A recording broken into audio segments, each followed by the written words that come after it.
ওম শ্রী পরমাত্মনে নমঃ। শ্রী গুরু মহারাজের চরণে জানাই আমার শতকোটি প্রণাম। হিন্দু দর্শনের বেদান্ত শাখার একটি প্রধান ধর্মগ্রন্থ হল ঈশোপনিষদ।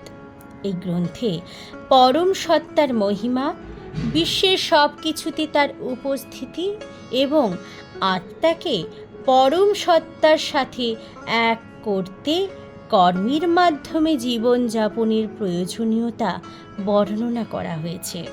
সেই পরম তত্ত্ব জানার উপায় যোগাভ্যাস, সরল জীবের কল্যাণ যাহাতে হয় তারই উপদেশ হল এই গ্রন্থ।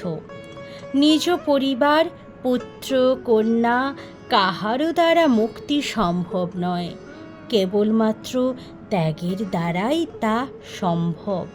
সকল আসক্তিকে দূরে সরিয়ে যোগযুক্ত হওয়াই জীবন মুক্তির উপায়।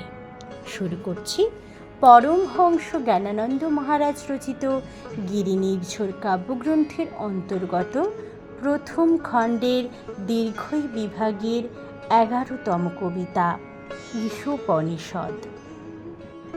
ঈশোপনিষদে হল যাহা বর্ণন ঈশ্বরের দ্বারা সর্বত্র পরিপূর্ণিত, তিনি হন নারায়ণ। তাহাকে ছাড়া যে কোনো কিছুরই কল্পনা করা জানা যায়। পরম তত্ত্ব সমভাবময়, বোঝা যোগাভ্যাস উপায়।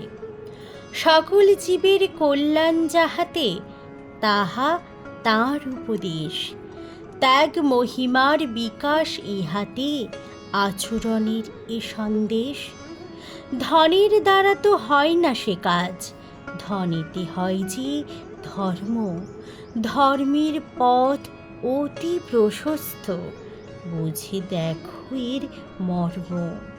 নিজ পরিবার দ্বারাও হয় না কাহারও মুক্তি লাভ, পুত্রের দ্বারা হয় না কখনো, এ শুধু মোহের প্রভাব।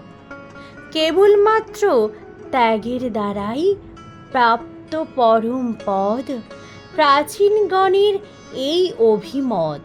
ধরণীর এ যে সম্পদ, আসক্তিকে সরিয়ে রেখে হতে হয় যোগযুক্ত।